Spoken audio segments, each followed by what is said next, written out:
Great.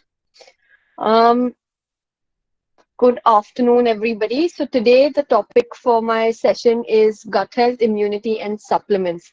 So there's quite a bit to kind of get into over here, but I've tried to give a little bit of basic and just get a general idea so we can all have some takeaway and practice points.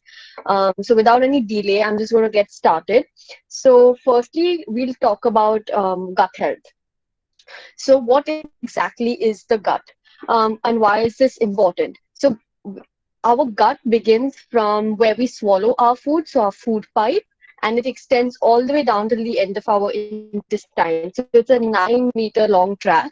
So, that's extremely long if you can try and picture that. And this is where all our digestion, absorption, all the food processing takes place, right? And an interesting feature about the gut is that it has a microbiome of its own. So this is a world of microorganisms and bacteria. And this is particularly around our intestines. And this is a new area of research where we're learning a lot. We've been learning a lot over the past few years, but as I'll slowly discuss, there's a lot of benefits to keeping this healthy. And yes, it is an example of how bacteria and microorganisms can be good for us because if we keep them alive, we keep them happy in our gut, that can have many benefits as an athlete or as even as a non-athlete. So, of course, keeping in mind that we're all swimmers over here. What is the need for a healthy gut? So, the first one being that it can help performance and training. So, like I said, all our digestion, absorption, everything happens through this digestive tract or our gut. And if our nutrients or our fuel is not absorbed well, then it possibly cannot be used well. So what we discussed last time about the food to have pre-training, to have before training, so that we fill up our fuel tank. If there's some issue, if our gut, if it doesn't suit our gut, or if it's just not absorbed as well as it should be, that fuel is of no use. So that's one very real example of how it can help us on a day-to-day basis. And then we know that there are a lot of micronutrients. So these are nutrients that we require in smaller quantities, and they are also absorbed in our intestines or the later parts of our gut. So for example, important ones like vitamin B12, which is related to our energy level, right? So these things, although it might not show up on a day-to-day basis, but if there is some issue in that, or if that is not happening well enough, then that can also present problems, and it and not and make sure and basically create an issue where we're not training or performing to our capacity because of some sort of issue. So a healthy gut helps both our day-to-day training, and then as a result helps our performance as well. Another interesting feature is that 70% of our immunity is in the gut. So over that is more than half of all our immune cells are over here, which means it is extremely strongly linked to our immunity, which is how we can remain healthy, how we can not fall sick even when there are some some it's like a it's flu like a flu season or season something or of that something of sort. that sort. So So sorry, my so voice is echoing. um can you all hear me okay? Yeah, it's fine, Ananya. A bit Okay. of echoing, but it's not that bad. Yeah. Okay, so basically, keeping our immunity good is another key way that we can ensure our overall health. And of course, if we're unwell, if we have fallen sick, then we can't turn up to training. If we can't train, then how are we going to improve our performance? And it gets into this cycle. So, a long term way a healthy gut benefits us is by keeping our immunity good. So this is a simple, like this is a diagram. We don't need to focus on the details, but it's just showing how everything is connected. So the gut microbiota, which is all those microorganisms over there, affects our immunity, affects how well we utilize nutrients, affects our training or exercise and our metabolism, and everything is interconnected. So again, we don't need to focus so much on the details of it. It's just to show you how everything is interlinked, and we need to kind of realize that the important role that our gut plays. So keeping this in mind, what are the foods that the gut loves? So from a nutrition perspective, there are some foods that can be very beneficial to our gut and all the bacteria that live over there. So the first one is fiber-rich foods. So fiber is that undigested part of like plant foods. So things like vegetables and fruits, which we get from plants. So what means undigested? Basically means it's not broken down in our stomach. So it goes lower down, and in our gut, depending on the type of fiber it is, it can play a different role. So I'm not going to get into the details of the different types of fiber, but for example, there's some fibers that will be food for this bacteria, so they'll help them to to survive well and keep them happy. Then there'll be some fiber which will help to make sure that all the extra and the waste products from our intestines is removed well. So we need to incorporate the different variety of foods, and we will take care of getting enough fiber. So the most important is, of course, our colorful vegetables, fruits, because especially vegetables, because we tend to not be eating enough of those, especially as young swimmers. Then, of course, our grains. So all from atta, jawar, rajgira, all these different millets that we have, rice, quinoa, brown rice, all of these kind of grains, dals, rajma, chola, all our pulses, and even nuts and seeds. So all the varieties, so almonds, walnuts, different kinds of nuts and seeds that we know we get in the market so easily. And again, I'd like to say it again that it's about trying to get in variety, and it's always easier to have that extra roti or have that extra spoon of rice, but it's not as easy to eat that little bit extra dal or sabzi or vegetable in whatever form we're having. So it's important to focus more on getting those in because it can really benefit our gut in the long term. Then the second category of foods is our probiotics. So this is basically food that contains live bacteria. So like I said, we have a lot of bacteria in our gut. If we're adding in more, we're giving some live bacteria, we're just adding to it. So it's really beneficial, and all sorts of fermented foods. So from dahi to local Indian foods like idli dosa or homemade achars, which of course we would eat in small quantities, they contain these. So on a daily basis, something like dahi some, would be quite reasonable to include in our diets. And then we have the last category, which is the omega-3 and healthy fats. So these again provide a good fuel for these bacteria and help to kind of keep everything happy. So omega-3 is a particular fatty acid which has many, many benefits, including helping recovery and helping inflammation, as maybe some of us might have heard of. From a gut perspective, or just from that perspective, having something like oily fish, like maybe mackerel or salmon, helps us, and that would be something to incorporate just 1 to 2 times a week. Otherwise, as vegetarians, there are options like flax seeds, walnuts, and in terms of in terms of the cooking oil or the oil we use to prepare food, so making sure we're using healthy sources, so using things like um, olive oil, or using ghee, or using options like groundnut oil, which have more of the unsaturated fatty acids that benefit our gut. So basically, the main things that we need to focus on is feeding foods that help to make our gut strong, help these bacteria survive, and make sure that even in the day-to-day, our functions like going to the bathroom, emptying our stomach, all of those things happen without any issue. Those are the day-to-day signs we can look out for, and then in the long term, we will see more benefits as well. So while these are the foods that the gut loves, there's a few foods that are not as good for our gut.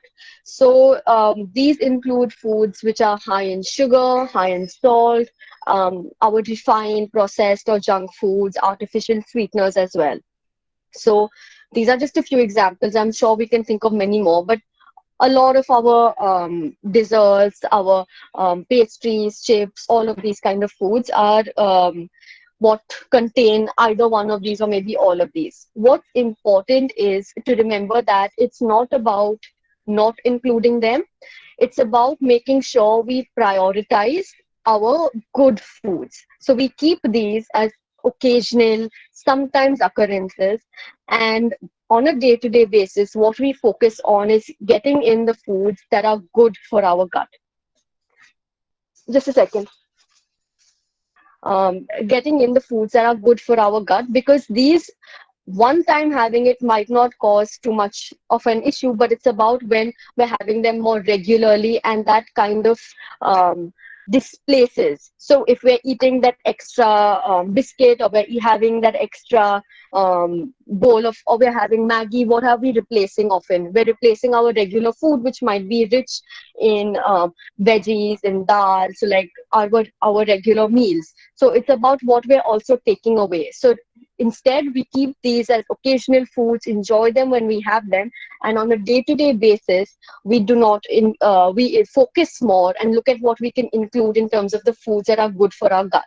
And it also ties in with our overall, like the basic principles we spoke about in the last presentation, right? So those foods which are good for our gut are also going to help us in our day-to-day training, and they're what will provide us the fuel, the recovery food, and just help us to kind of perform well and train well. So anyways, these are a lot of examples that in the not so good list are foods that we don't require on a daily basis, even as athletes, to train. So there really isn't much benefit to having them, and we know that in the long term, having too much of them can in fact be not so good, or can reduce the gut bacteria, which can have negative effects on our training, our performance, and just generally from an athletic perspective. So we've already established that gut health and immunity are closely linked, right? So there is to recap on that, over 70% of our gut health, of our immunity lies in our gut. So what we need to realize is that although there are these nutritional things that can help to kind of feed our gut and keep it as healthy as possible, there are some overarching principles and some key pillars, so to say, to having both good gut health and immunity. Right. So these foods, of course, that I've discussed are very beneficial in improving the gut health, but we also need to remember the other factors that are involved in this. So these include exercise, so regular exercise. So as swimmers, yes, we're anyways doing that even during this period when training is low, making sure that we're doing some sort of regular exercise and training, not completely thinking that it's an off time for us. Then making sure that our stress levels are not getting too high. So this is a very individual thing. A lot of different factors could be stressing us out, from studies to maybe even just managing our schedules with so much training and school and everything that we have going on. So we have to remember that this can compromise our immunity, it can compromise our gut health. So it has a whole host of negative effects, which will then affect how our training and our performance benefits come in.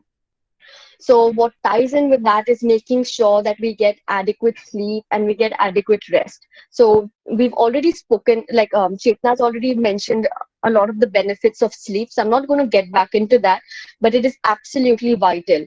And yes, we might have busy days during our training weeks, but making sure that we get in the rest when we can, we sleep more on rest days, or figure out what kind of works for us.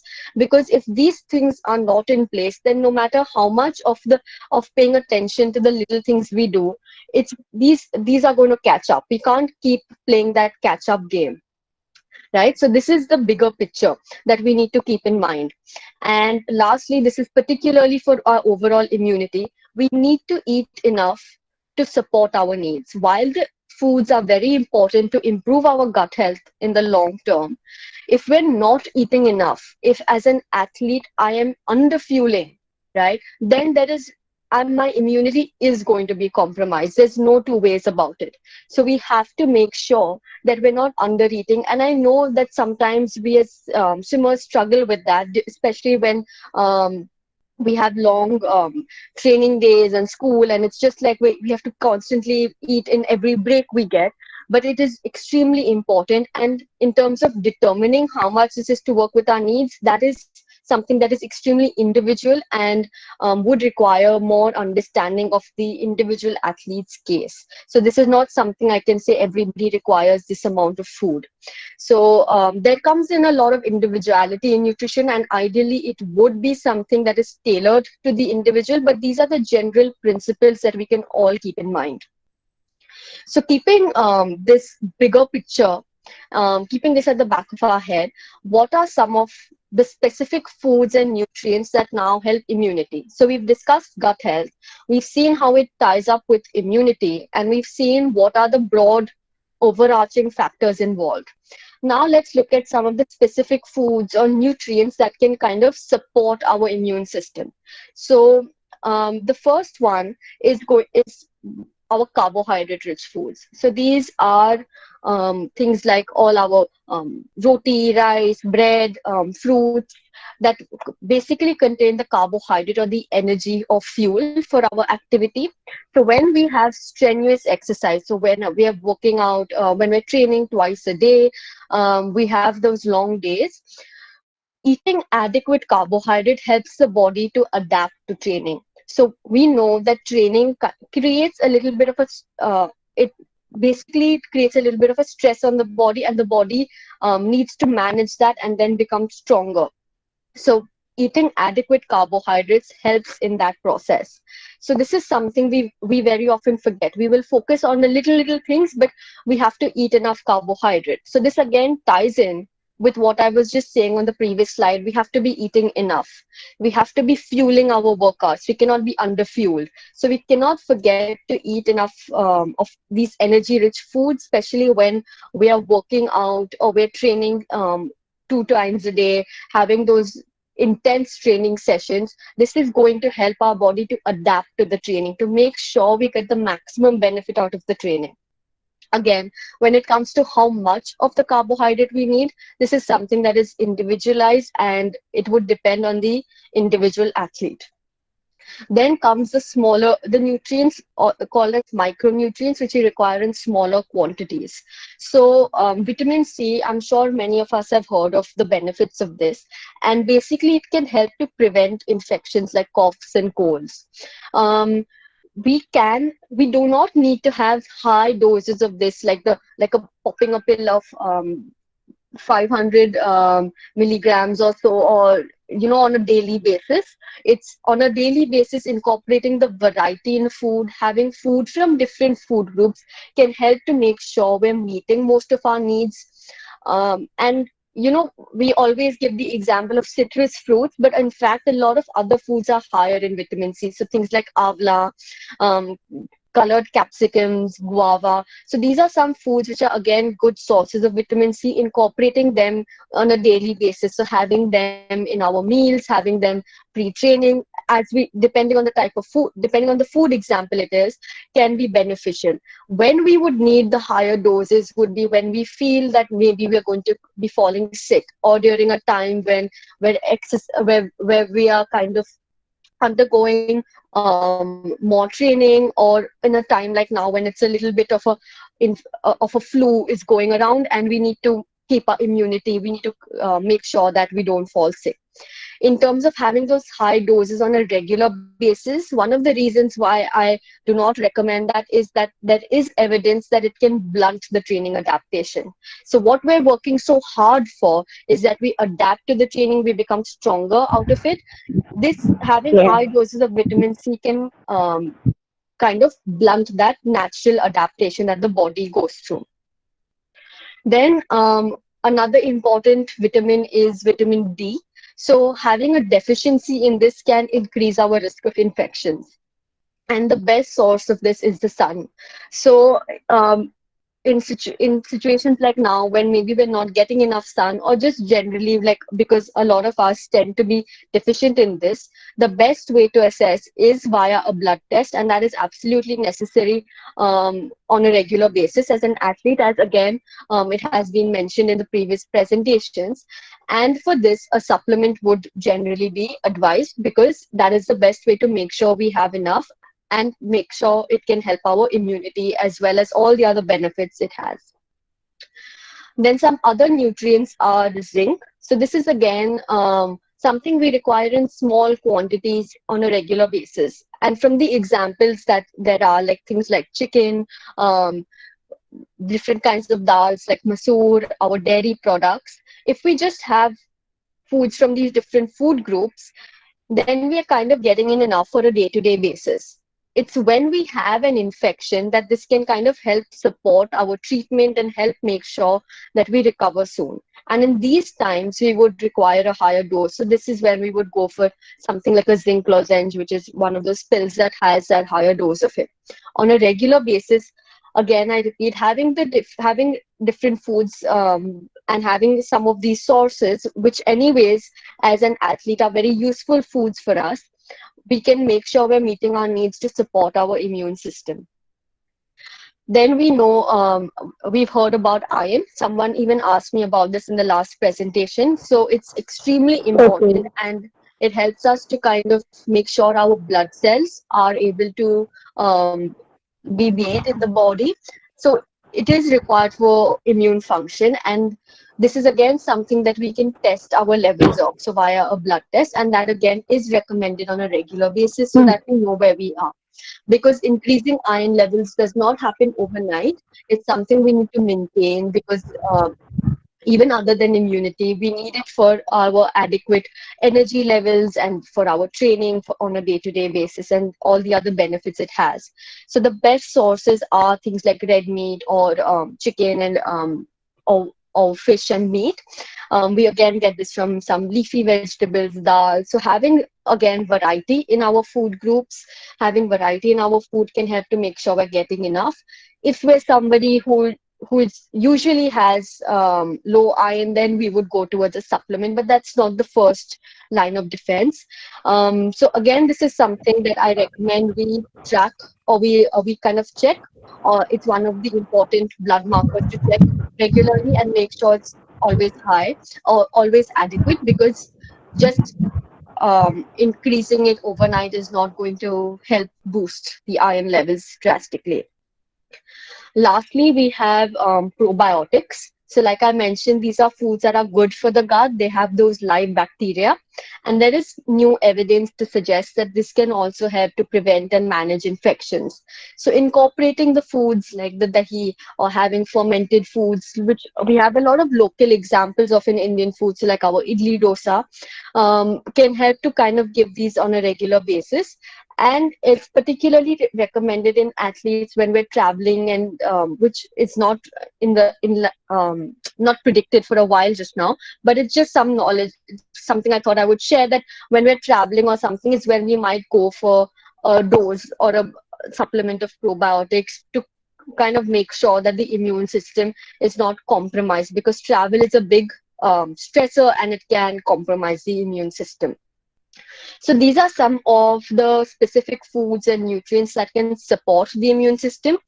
I would like to repeat that it is about having food from the different food groups, having variety, can make sure that we're getting enough of most of these on a regular basis. And then, depending on the situation, depending on the individual athlete, at sometimes you might want to focus a little bit on a particular nutrient if we feel they might be falling sick, if they might be traveling, something that might be compromising our immunity. That's when we would think of those strategies and apply them accordingly. It's not on a daily basis that we need to go in for extremely high quantities of certain foods unless we know that there is a need for it.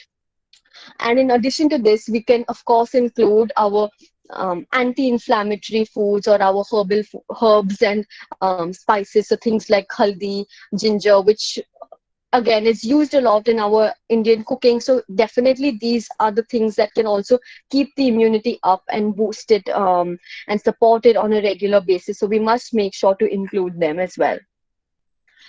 Um, so we've covered now gut health, immunity. We've seen how they interact and seen some foods, particular foods that benefit each. Now let's go on to the topic of supplements. So supplements is a huge topic in itself. What we need to realize is that there are a few different types. So there's those. Ananya, you've been muted. Please press Control D.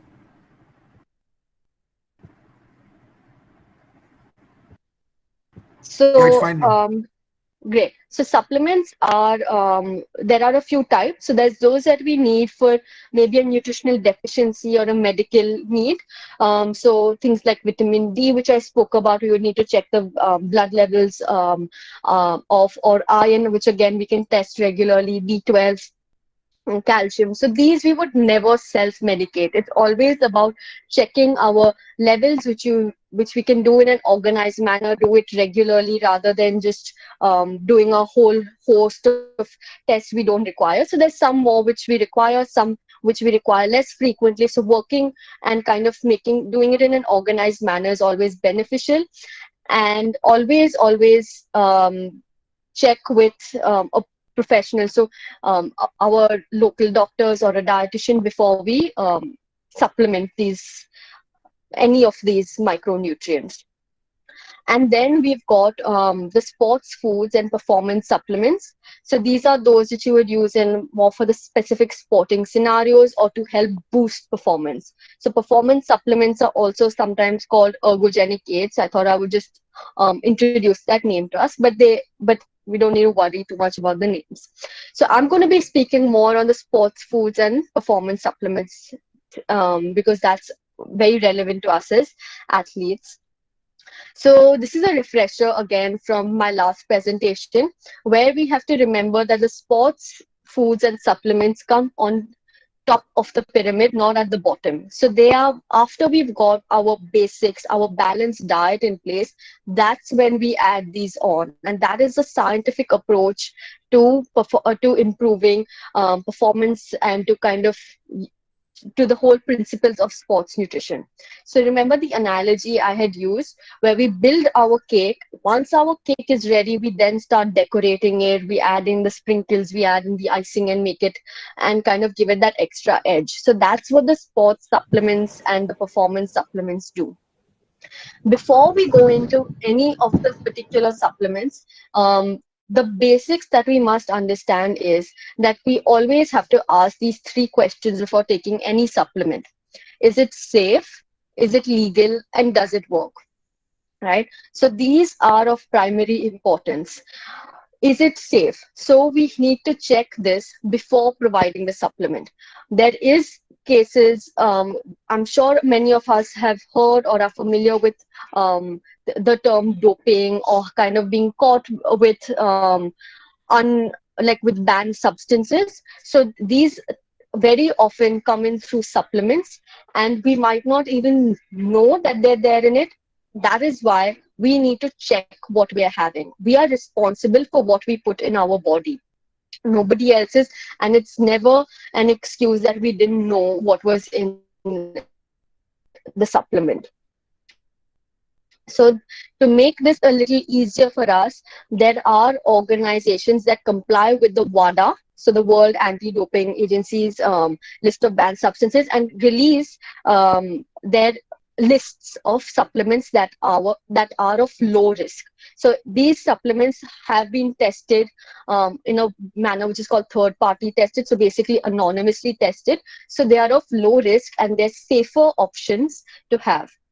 So these are some, I've just included some of these organizations. So Informed Sport is a global one, then NSF is something in the US. So things like that, depending on where we get our supplements from, or we can just pop onto their websites and see the list and look out for these stickers on the supplements that we purchase or that we're looking at purchasing, because these are the supplements that are at low risk. So I thought I would just share these resources with you, and we can just note these names down in case we're looking to purchase any supplements or already have any.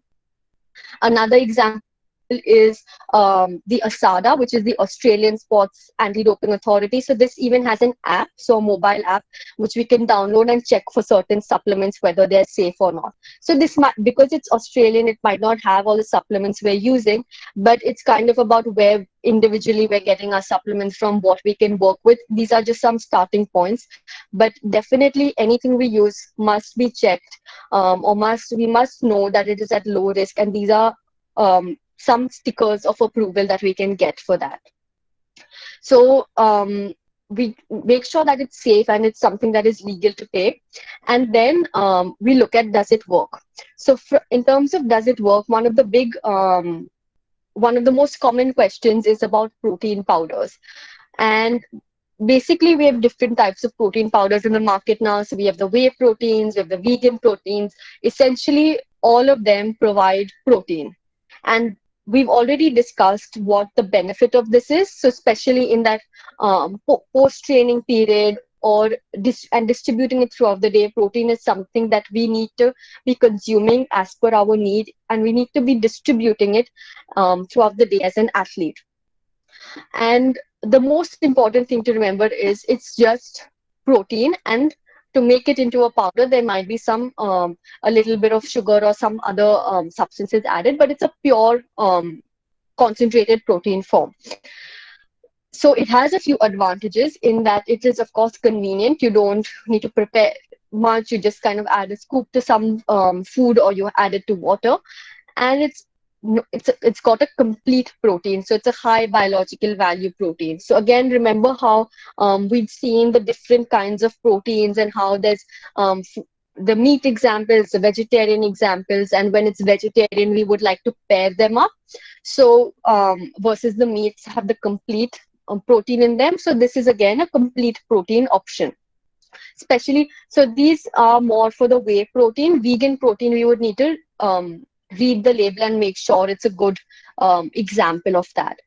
Um, we also we need to consider some things before we jump to taking a protein. Firstly, it's that we must realize that there is no additional benefit of consuming powder over having food if we're meeting our requirements. So here's a little example. So I've just taken this from my Instagram. So it's a little bit small, but it's just to give an example of how we get from a example whey protein, like a scoop, what we get from that versus what we get from the food alternatives. So from the food, what we must realize is we get other nutrients. We might be getting maybe some carbohydrate if it's a vegetarian source.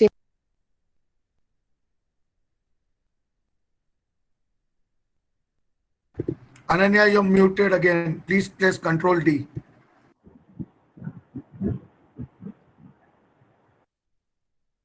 Is it done?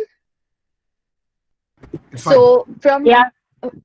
Great. So from our food sources, we always get something else with it versus with protein, it's just getting protein. So we need to understand if there really is a need for adding this in.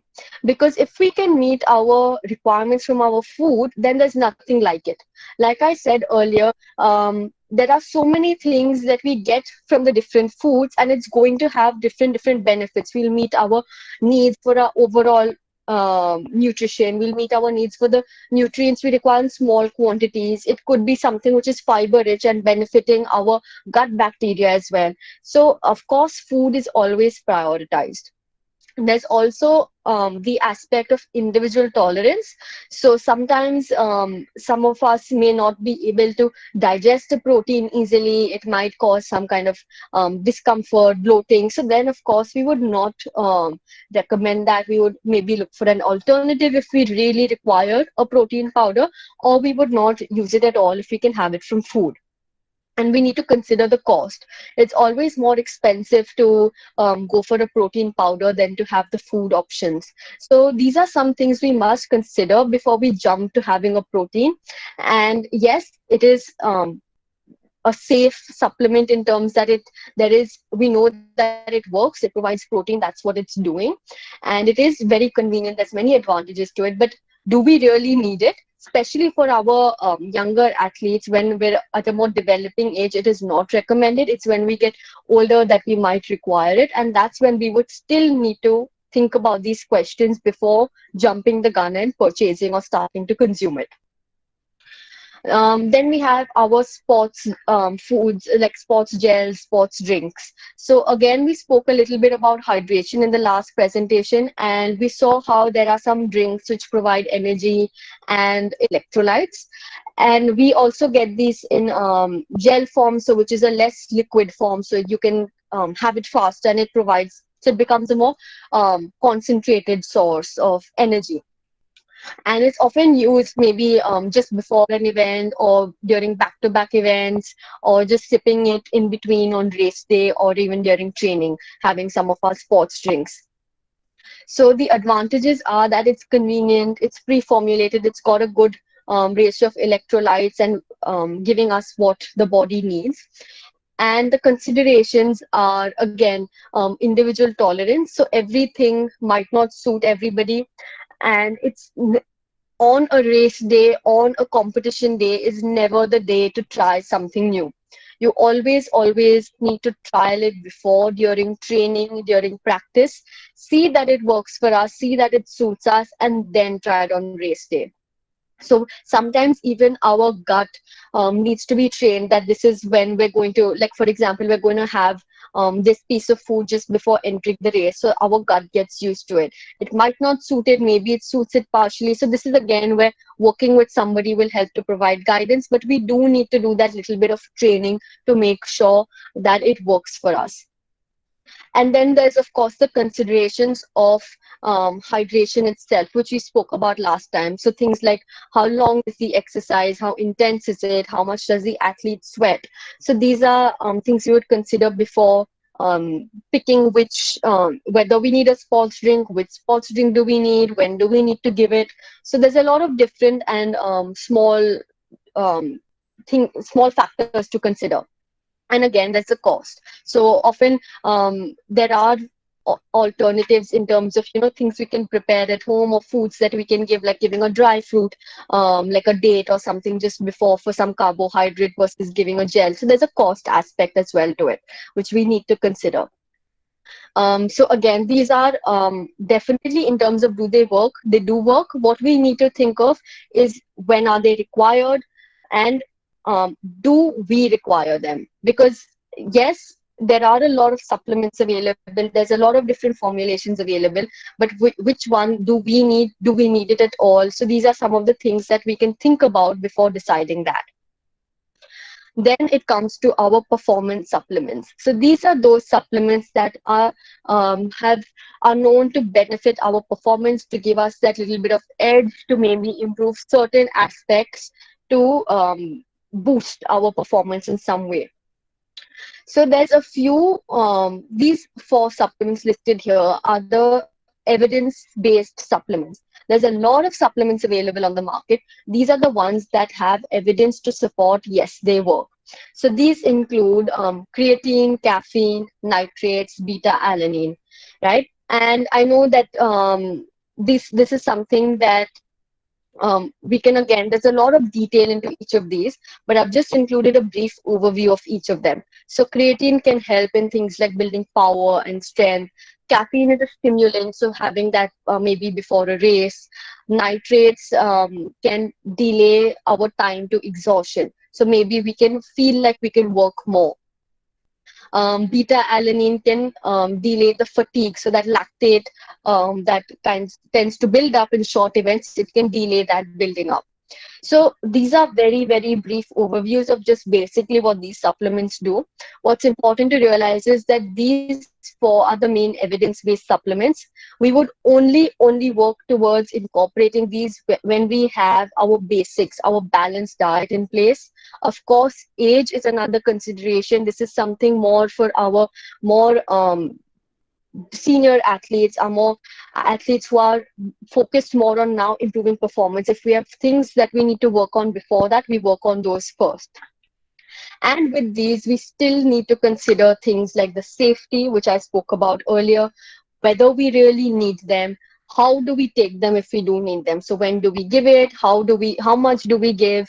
And here is where working with somebody. So this is not a plug, but it's just something that um, I need everybody to kind of understand that it's not something we just take ad hoc, because there can be, like, the least, like, even taking something can have a low risk, but it might not be working for us at all. So if we work with somebody who's more experienced, or who's more of an expert in this area, it can make sure that we're at least getting the maximum benefit from whatever we are taking. So it's not something that we play around with in terms of recognizing that there is a huge safety risk, and especially considering that by the time we should be taking these supplements, we are a more developed and an athlete who is more at a competitive level. So it becomes something that we really need to consider, and definitely I recommend working with an expert rather than trying to do this on your own. So on the market, again, we have many other supplements that I've not named. So we've got things like our BCAAs, glutamine, pre-workouts, etc. I repeat, the three questions we need to ask is it safe, is it legal, and does it really work, right? So we need to be able to read, look at the supplement, see what's in it, make sure that it contains, or look out for the stickers so that we know that it's something that is safe. In terms of does it work, I've already mentioned the four supplements that are maximally supported by evidence. There's some supplements like which have in certain times they might be useful, maybe not for everybody, and that's where again it would be an individualized approach and looking more at the individual athlete whether that would benefit them. But we should not be falling for like all the marketing that's around the supplements. We need to focus on the basics, building our cake before we start icing it. And when we start the icing, these are the questions we must always ask, and be a little bit careful whenever it comes to considering any supplements or starting to take any of them. So that's most of what I wanted to cover today. So the key takeaways are that we should include our gut-loving foods daily, have as much variety as we can in them. Having a variety of foods overall from the different food groups, having so basically having our grains, dals, having meat, dairy, fruits and vegetables, of course, can help us to meet most of our needs, right? And working with somebody or having an individualized approach can help to figure out the exact needs, how much to have of each. It's not something we can generalize across the board. But we must keep in mind the principles that we discussed in the last presentation of when to have what food, how, and how to kind of fuel our workouts, how to recover, because those are the basics as well. And like I said, it's focusing on building your cake before adding in the icing and decoration. So let's not jump towards all the supplements and all of that before we've got our basics in place, because I can assure you that supplement will be 10 times more beneficial when we are already, when our body and our when our athlete is ready for it, and they're ready for it once they've got their basics in place, right? So that's it from my end, and I just wanted to share these contact details in case anybody wants to note it down. So it's I do, like I said, there's a lot of factors which are individualized, so we can look at working on an individual basis, and you can just note down the details that I've mentioned here.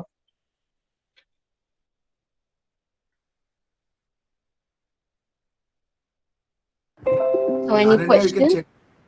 It's there on the chat. You can just check the Oh, chat. perfect. Oh, yeah.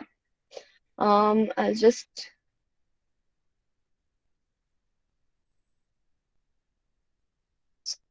You can check the timeline sorry. from Yeah, I'm just 12:51 reading onwards. the chat. Yeah, I'm just reading it. Um, as you said, in the foods that the gut loves, third point omega, you said fish, but what about vegetarian? So for a vegetarian, it's more of foods like omega, sorry, like walnuts, flax seeds.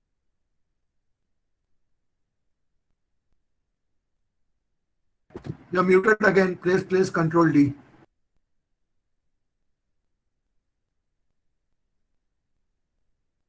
There we go. That's good. So for a vegetarian, it's more of walnuts, chia seeds, flax seeds, etc. Um, Then you said that foods which are not good for gut, but once in 2 weeks is okay. So it's very difficult to say how often to have them. I would say it's let's look at what we can include on a regular basis rather than trying to focus on excluding these and focusing our energy on that. Having it occasionally is definitely okay. And but then again, it becomes a matter of how much we're having on that day. Have we completely not eaten any of the foods that are good for our gut, that are good for our recovery, that are good for our performance? So making sure, like, trying to evolve and become somebody and become a better athlete by making sure that we're also incorporating the foods that are good for us and maybe reducing the portion of those foods that are not as good for our gut and overall health. So that way we get a little, we're kind of making sure we're covering our bases. So once in 2 weeks, or more frequent or less frequent, that would depend on the individual athlete, their individual goals, because those might need to be considered as well. Should children of age 12 drink sports gel during training? No, at that age, we do not require sports gels.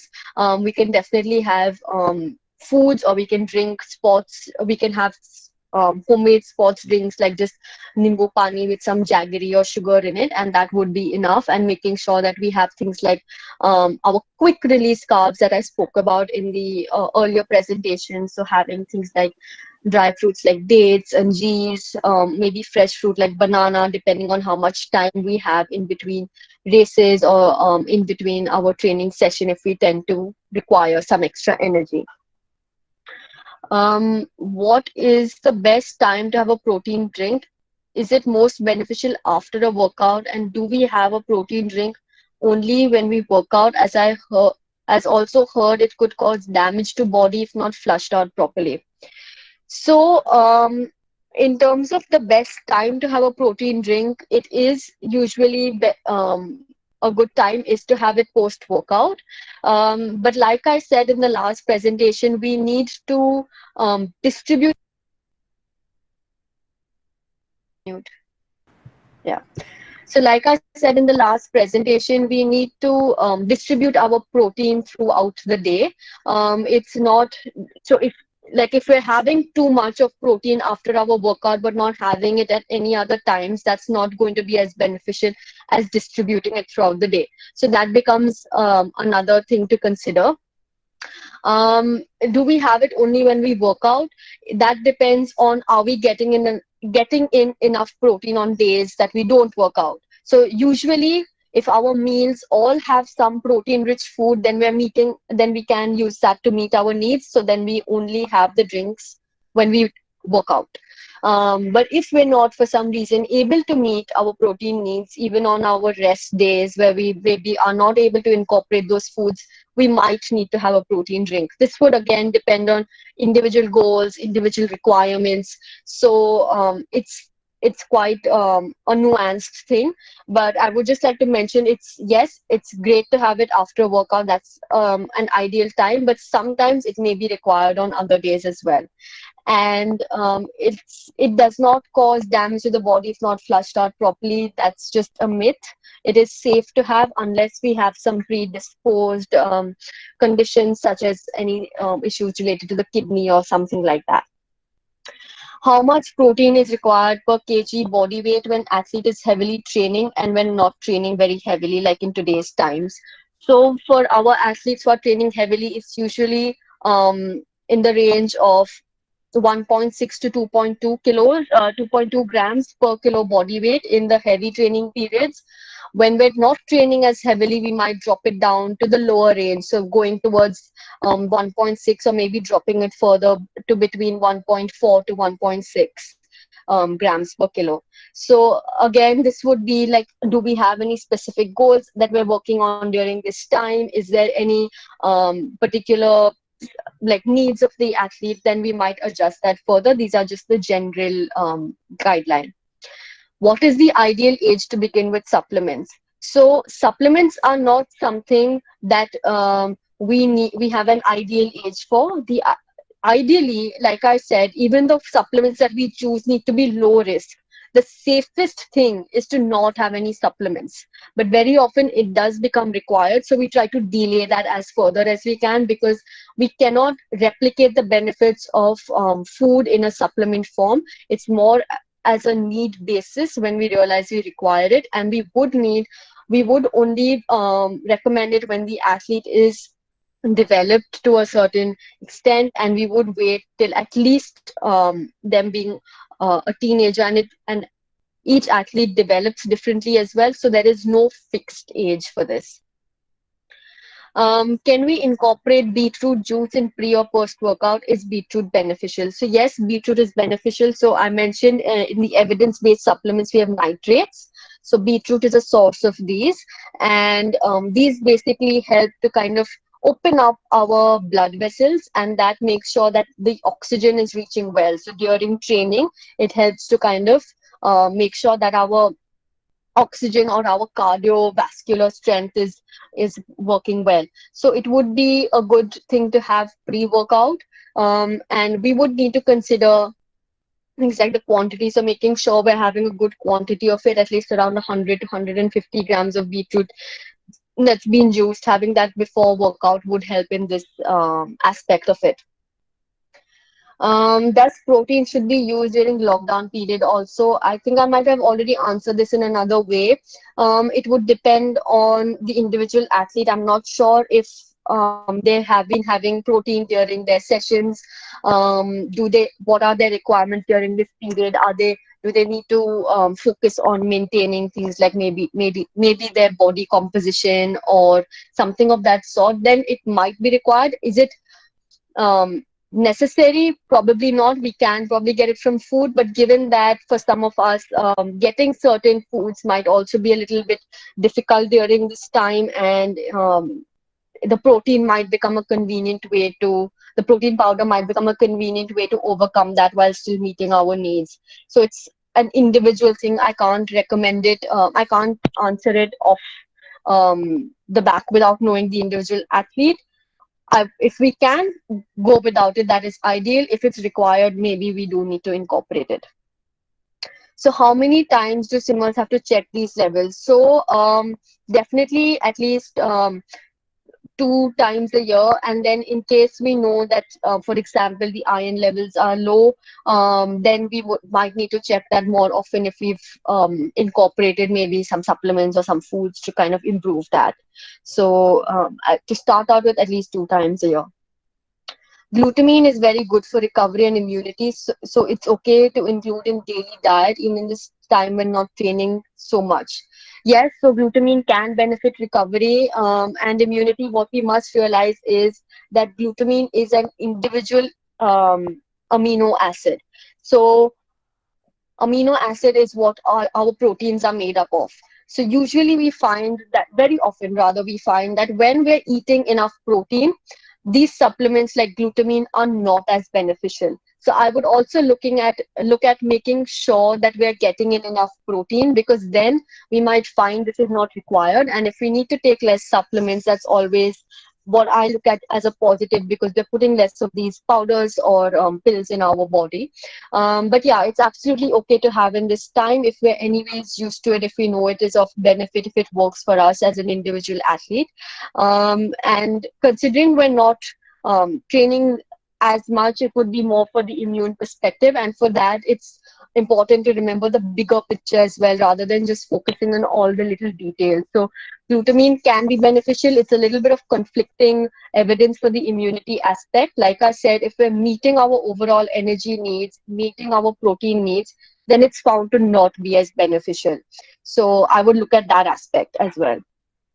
Explain in detail how vitamin C can blunt training adaptation. So basically, what happens is our body responds to training, and it becomes that's how we kind of become better athletes. So if we're having something that takes care of these inflammatory or these reactive oxidation species, basically these byproducts of exercise, the vitamin C takes care of them rather than our body's own molecules or mechanisms taking care of it. So that's how, instead of the body taking care of it, the vitamin C we've taken does that, and that can blunt our own body's response to training. So it's not a very major blunt in adaptation. It's something where there is more research going on. It's a new aspect that we're kind of finding, but it's just something I thought I should share with everybody. Many supplements contain artificial colors and flavors. And what do you suggest or think about it for recommendations to swimmers? So I would say it would be about an individual. So of course, we want to try and avoid as much of the artificial, like I spoke about gut health, these artificial sweeteners and colors, flavors, all of that can be impactful. So it would be about looking at the individual supplement itself, looking at if if that works for our swimmer or not. There is going to be some amount in most of them, so maybe looking for the better options, which are anyways third party tested, and going for those because at least those will contain colors or flavors which are of low risk. Otherwise, for all you know, something might be containing a substance that we don't want to be consuming. So definitely look at that, and more, I would say, more focus on things like, is it okay for your individual athlete, because sometimes our body might react to it. But unfortunately, it's difficult to avoid. If we go for food and avoid the supplements altogether, that is the ideal scenario. My son is into high performance training and is 14 years. He doesn't take any form of other external performance supplements, which you mentioned, except for protein shake. He's a vegetarian. Is that okay? Still, he's performing well, or I should start giving him those? No, I want to repeat, supplements are not necessary. We would only incorporate them on in case we feel they can add a benefit. And if he's doing well, if he's performing well with his protein shake, and we're happy with how he's progressing, then it's not at all required. We don't need to look at kind of giving everything that is not beneficial. We have to act smart. We don't have to just go in with what others are doing or what we know can help. At the end of the day, we're all individuals in our own capacity. Everything, even though science might say something, or a top swimmer might have a certain diet that works for them, what works for an individual is what we need to figure out and kind of find that balance. So no, we don't need to just give something because we know there's evidence for it. It's on a need basis, and when we feel that it can give that extra performance edge. Um, and a gel. So that's just the gels. I spoke about sports drinks and small sports gels. So it's just one of those which gives that carbohydrates and electrolytes. I'm not sure what more to answer on that. Suggest basic blood test for 10-year-old girl swimmers. So it would be um, doing like our regular blood count, making sure things like iron, vitamin D, B12, and calcium would be the absolute basic to just check that those markers are in place. Is it necessary to take any protein supplements now as we're only doing land training? So I think I've already answered this to a certain extent. We just need to make sure we're meeting our overall protein needs. We have to realize that a protein supplement is just giving protein at the end of the day. So if I can get that via food, then no, there's no need to take it. If I can't get that via food, then I would take that extra supplement. Does caffeine consumption under dope free? How the loading done during events? So yes, caffeine is safe to have. Again, we would go for something that is third party tested if we're using a supplement form, and make sure it's a safe one, because we don't know what they might be adding to it if it's not tested. How the loading done during events? So in terms of caffeine, that's not loaded during events. We just have that before an event. So we would dose it. We would have a certain amount. So that would depend on the individual's body weight. So around 3 to 6 milligrams per kilo of caffeine. And that's why we would then maybe use a supplement which we can measure how much caffeine it contains and make sure we give enough. So around 30 to 60 minutes before, because that's when it would then peak. And like I said, it's always trialed in practice, because for somebody, they might respond to a lower dose, someone might respond to a higher dose, someone might respond 30 minutes before, 45 minutes before. So you would trial it before doing it in an event. Being a veg, should I have soya as protein? Will it benefit? Yes, soya is a great source of protein as a vegetarian. So maybe tofu, soya chunks, things like that. So yeah, that could be a great thing to include. Sorry, I don't think I mentioned it, but yeah, that's a great source of protein to have. Um, thank you. I'm so glad it was a useful presentation. Ma'am, acidophilus plus tablet is good or not for swimmer? I'm sorry, what would this be for? What would you be taking this acidophilus tablet for? Could you just clarify? So this would be, again, this is something that I think would be more individual and depend on why we're taking it. There's nothing, unfortunately, it's the boring answer, but there is nothing that I can say everybody must have. Everybody must have the basic a basic balanced diet, making sure they're meeting their needs with their own, like being vegetarian, being non-vegetarian, and so on. And there's no magic ingredients. It's when we need them that we add in all these extras. How much quantity of soya and which meal? So definitely in terms of which meal, protein needs to be distributed throughout the day. I hope that's something we all remember after my presentations, if nothing else, that please have protein throughout the day. And how much quantity, so around 100 grams, let's say, of tofu is a decent amount of protein. So you could have that at lunch or dinner or whenever you kind of feel like, but making sure you're getting in a good dose through the day. Um, are there any more questions? Thanks, everybody. I'm glad the session was useful.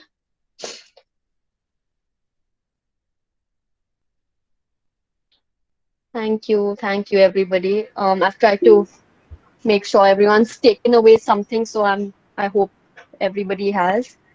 Yeah, thank you,